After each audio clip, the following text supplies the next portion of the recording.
ఐపీఎల్లో sun Risers team జాతకం మారిపోయింది. ఇందుకు కారణం కావ్య మారన్ అని చెప్పొచ్చు. ఇప్పుడేమో నేషనల్ క్రష్. ఇక ఎస్ఆర్హెచ్ ఫ్యాన్స్ ముద్దుగా కావ్య పాప అని పిలుచుకుంటారు. మొదటి నుంచి స్పోర్ట్స్ అంటే కావ్యకి చాలా ఇష్టం. క్రికెట్తో పాటు టెన్నిస్ని కూడా అమితంగా ఇష్టపడేవారు ఆమె. ఇక సినిమాలంటే అందరి మాదిరిగానే చాలా ఇష్టం. ఆగస్టు 6, 1992లో పుట్టిన కావ్య పుట్టుకతోనే రిచ్. ఆమె తండ్రి సన్ గ్రూప్ ఓనర్. ఈ గ్రూప్ కింద సన్ టీవీ నెట్వర్క్ దాదాపుగా 32 ఛానళ్లను కలిగి ఉంది. ఆ తర్వాత సన్ టీవీ డిష్ నుంచి సినిమాల వరకు వీరి వ్యాపారం వేల కోట్లకు విస్తరించింది. 2024 నాటికి వీరి వ్యాపారం దాదాపుగా 25,000 కోట్లకు పైనే ఉంది. ఇక నేటి తమిళనాడు సీఎం స్టాలిన్ కావ్యకు స్వయంగా మామయ్య, మాజీ సీఎం కరుణానిధి తాతవుతారు. ఇలా ధనికుల కుటుంబంలో పుట్టారు ఈమె. ఇక చిన్నప్పటి నుంచి కూడా ఆమె చదువు చెన్నైలోనే సాగింది. డిగ్రీ స్టెల్లా మేరీస్ కాలేజీలో చేసింది. ఆ తర్వాత యూకేలోని వార్విక్ బిజినెస్ స్కూల్ నుంచి ఎంబీఏ చదివింది కావ్య. ఆ తర్వాత చదువు పూర్తి చేసుకుని రాగానే వ్యాపారంలోకి అడుగుపెట్టేసింది. ఆమె స్వయంగా తండ్రి ద్వారా కొన్ని పెట్టుబడులు పెట్టింది. తండ్రి ఆస్తులు కాకుండా స్వయంగా 409 కోట్ల విలువైన వ్యాపారం ఉంది. అయితే లండన్ నుంచి వచ్చిన తర్వాత తన తల్లితో కలిసి సన్ టీవీ గ్రూప్ బాధ్యతలను చూసేవారామె. ఆ క్రమంలోనే ఐపీఎల్ కొత్త టీంలకు ఆక్షన్ మొదలైంది.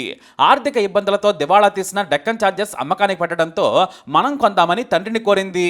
మొదట అది చాలా రిస్క్ బిజినెస్, ఏడాది పొడవునా ఆ పని మీదే ఉండాలి, ఆటగాళ్లు మారుతున్న పరిణామాలు, లాభాలు నష్టాలు చూసుకోవాలని చెప్పారు. కానీ కావ్య పట్టుబట్టింది. ఆ వ్యవహారాలను తాను చూసుకుంటానడంతో ఇద్దరూ కలిసి డెక్కన్ చార్జెస్ కు బిడ్డింగ్ వేశారు. దాదాపుగా డెక్కన్ చార్జెస్ కొన్న రేటు కంటే 3 ఎక్కువ పెట్టి మరీ కొన్నారు. బిడ్డింగ్ కోసమే 20 కోట్లు డిపాజిట్ చేసింది సన్ గ్రూప్. ఆ తర్వాత అన్నీ కలుపుకొని దాదాపుగా 900 కోట్లకు ఫ్రాంచైజీని చేజిక్కించుకున్నారు. వీటిలో ప్రతి ఏటా బీసీసీఐకి 42 కోట్లు చెల్లించాలి. అలా 10 ఏళ్ల వరకు ముందే చెల్లించేసేయాలి. ఆ తర్వాత ఈ ప్రైస్ మారుతుంది. అలా సన్ గ్రూప్ యాజమాన్యం 2012లో డెక్కన్ చార్జెస్ను కొనుగోలు చేసి సన్ రైజర్స్ అని పేరు పెట్టుకున్నారు. వాస్తవానికి తమిళ టీం చెన్నై సూపర్ కింగ్స్ ఉంది. కాబట్టి తెలుగు క్రికెట్ ప్రేమికులను టీంకి దగ్గర చేసేందుకు ఆమె హైదరాబాద్ అనే పేరును ఉంచారు. అలా కావ్య తన సన్ రైజర్స్ టీంని కొన్నారు. కొన్నాళ్ళకే డేవిడ్ వార్నర్ ఆధ్వర్యంలో కప్పు కూడా సాధించారు ఆమె. కానీ 2019 నుంచి సన్ రైజర్స్ పరిస్థితి ప్రతి ఏటా దిగజారుతూనే వచ్చింది. కెప్టెన్గా వార్నర్ విఫలమవుతూ వచ్చాడు. కప్ అందించిన వార్నర్ హైదరాబాద్ టీం ఫ్యాన్స్కి నేటికి అతనంటే ఎంతో ప్రేమ. ఇప్పటికీ కూడా వార్నర్కు హైదరాబాద్ టీం అంటే ఎంతో మనస్సు. అతను వేరే టీంలలో ఇమడలేకపోయారు. కానీ యాజమాన్యంతో వచ్చిన విభేదాలకు కూడా దూరం చేశాయి. ఆ తర్వాత ఎంతో మంది కెప్టెన్లు మారారు. శిఖర్ ధావన్ కూడా గెలుపు బాట పట్టించలేకపోయాడు. చివరకు తానే హైదరాబాద్ టీంను వదిలేసి వెళ్ళిపోయాడు. చివరకు సౌత్ ఆఫ్రికా కెప్టెన్ మార్క్రమ్ను తీసుకొచ్చినా కూడా దశ మారలేదు. 2023 సీజన్లో మరీ దారుణంగా అట్టడుగున నిలిచింది సన్ రైజర్స్. అలా మ్యాచ్లు ఓడిపోతుంటే కావ్య మారన్ చిరాకు పడే దృశ్యాలు సోషల్ మీడియాలో వైరల్గా మారేవి. అప్పుడే జైలర్ ఈవెంట్లో రజనీకాంత్ కూడా కావ్య అలా బాధపడుతుంటే నేను చూడలేకపోయానన్నారు. మంచి ప్లేయర్స్ను కొని విజయం సాధించేలా చూడాలని చెప్పారు. అప్పుడే 2024 కోసం బీసీసీఐ వేల నిర్వహించింది. మంచి ప్లేయర్స్ని కూడా చాలా టీమ్స్ వదులుకున్నాయి. అంతెందుకు హైదరాబాద్కు ఆడిన వారిని వదిలేసింది. ఇక డానియల్ వెటోరీని హెడ్ కోచ్గా ఎంచుకోవటం కావ్య చేసిన అతిపెద్ద నిర్ణయం. టీం దశను మార్చాలంటే మంచి లీడర్ కావాలి, మంచి కెప్టెన్ను వెతకమని కావ్య చెప్పారు. అప్పుడే యాషెస్ నుంచి టెస్ట్ ఛాంపియన్షిప్, వరల్డ్ కప్ నెగ్గి జోరు మీద ఉన్న ఆసీస్ కెప్టెన్ ప్యాట్ కమిన్స్ను తీసుకుందామని ఆమెకు చెప్పారు డాన్. కానీ కమిన్స్ ఐపీఎల్ రికార్డ్ కెరీర్ మాత్రం చాలా చెత్తగా ఉంది. కేవలం బౌలర్గానే అతన్ని అందరూ తీసుకున్నారు.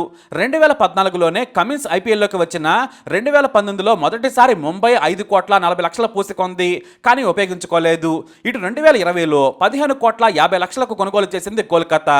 ఆ తర్వాత కూడా తమ దగ్గరే ఉంచుకుంది. కానీ పెద్దగా ప్రభావం చూపలేదని కోల్కతా వదిలేసింది. అతని స్థానంలో ఏకంగా మిచెల్ స్టార్క్ను 24,75,00,000కు కొనుగోలు చేసింది కోల్కతా. వారికి కావాల్సింది సాలిడ్ పేస్ బౌలర్. టీం నిండా స్పిన్నర్లున్నారు. కానీ నాణ్యమైన పేస్ బౌలర్ కోసం 25 కోట్లను కేటాయించింది. మిచెల్ స్టార్క్ను అంత పెద్ద మొత్తానికి కొంటే ఎవరు కూడా పెద్దగా ఆశ్చర్యపోలేదు. కానీ ప్యాట్ కమిన్స్ను మాత్రం 25 కోట్లకైనా కొందామని వెటోరీ సన్ రైజర్స్ యజమాని కావ్యకు చెప్పారు. అప్పుడే బెంగళూరు వాటర్ బాయ్గా వాడుకున్న ట్రావిస్ హెడ్ను 6,80,00,000కు కొనుగోలు చేసింది. అతను వరల్డ్ కప్ హీరో కూడా. కానీ అతను బెంగళూరు వాడుకోలేకపోయింది. ఎప్పుడూ కూర్చోబెట్టేది. కోహ్లీ నీడలో అతను కనుమరుగైపోయాడు. అయితే వెటోరీ మాత్రం ట్రావిస్ హెడ్తో మాట్లాడాడు. మేము ఎంత రైట్ అయినా కొంటామని చెప్పారు. నాకు ఇండియన్ ఫ్యాన్స్ ముందు ఆడడం అంటే చాలా ఇష్టం. టీం కోసం ఏదైనా చేస్తానన్నాడు. దీంతో భారీ ప్రైజ్కి కొనుగోలు చేసింది సన్ రైజర్స్. అప్పుడు కూడా ఎవరూ ఏమనలేదు. అయితే ప్యాట్ కమిన్స్ కోసం ఆర్సీబీ పోటీకొచ్చింది.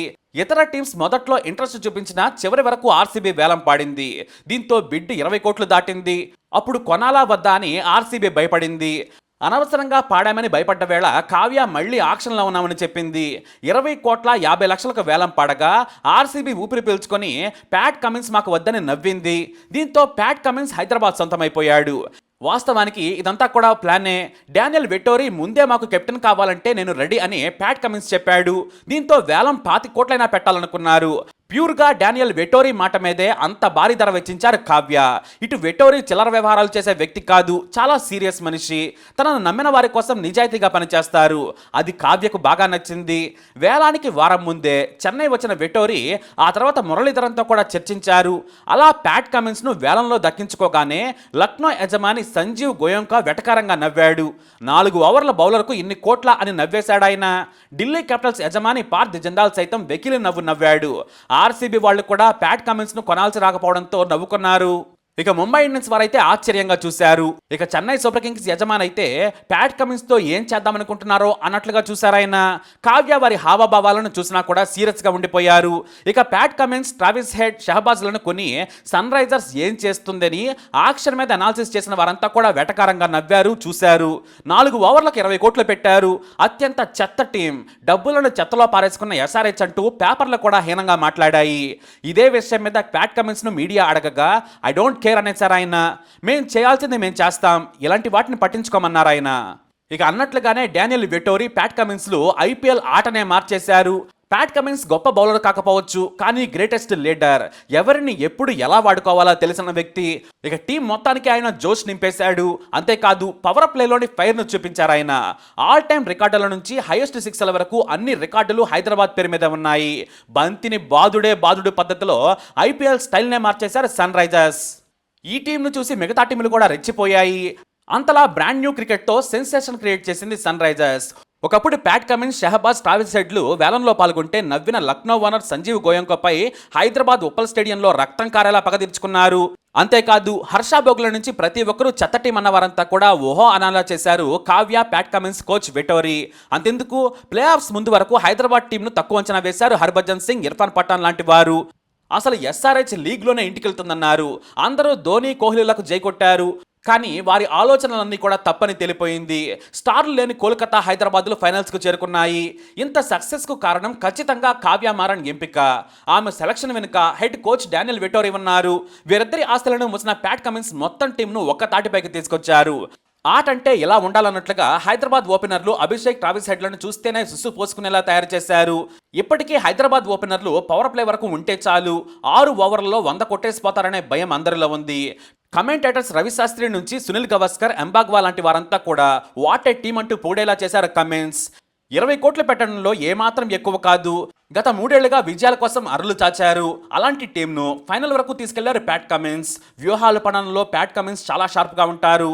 క్వాలిఫైర్ 2 మ్యాచ్లో ఒకవైపు జైస్వాల్ ఊపు మీద ఉంటే షహబాజ్కు బాల్ ఇచ్చారు. అది వర్కౌట్ కాగానే పార్ట్ టైం స్పిన్నర్ అభిషేక్ ఇచ్చారు. ఆ తర్వాత మ్యారక్రమ్. వారి కోటా కాగానే మళ్ళీ పొదుపుగా బౌలింగ్ చేసిన నటరాజన్ను చివర్లో బరిలోకి దించాడు ప్యాట్. ఆ తర్వాత నటరాజన్తో కలిసి రాయల్స్ టీంని కట్టడి చేసేశారు. పూర్తి స్వేచ్ఛ ఇవ్వడంలో ప్యాట్ కమిన్స్ తర్వాతే ఎవరైనా. తప్పు జరిగినా గ్రౌండ్లో ఏమీ అనడు. కూల్గా ఫీల్డింగ్ను మార్చమంటావా అంటూ దగ్గరకు వచ్చేస్తాడు. బౌలర్ నిరుత్సాహపడగానే దగ్గరకు వచ్చి నీకు ఏ వైపు ఫీల్డర్ కావాలి, ఎటువైపు బంతులు వేస్తావని మాత్రమే అడుగుతారు. అలా అనునిత్యం వారిలో జోష్ని నింపుతూ ప్యాట్ కమిన్స్ గ్రేట్ లీడర్ అనిపించుకున్నారు. అలా కావ్య, పాప మోహన్లో నవ్వులు చెందేలా చేశారు ఆయన. మొత్తం ఐపీఎల్ టీంలన్నీ కూడా హైదరాబాద్తో ఆడాలంటే లెక్కలేసుకుని రావాల్సిన పరిస్థితి ఏర్పడింది. ఇప్పుడు ఫైనల్లో కూడా విజయం సాధిస్తుంది. మరి మీరేమంటారు? మీ అభిప్రాయాన్ని కమెంట్ ద్వారా తెలియజేయండి. అలాగే తప్పకుండా ఆల్ ది బెస్ట్ చెప్పండి. ఇంకా అడ్వాన్స్కి అయితే కంగ్రాట్స్ చెప్పేయండి. ఇప్పుడు అప్డేట్స్ కోసం మై ఛానల్ ఫాలో అవ్వండి. అలాగే తప్పకుండా సబ్స్క్రైబ్ చేసుకోండి.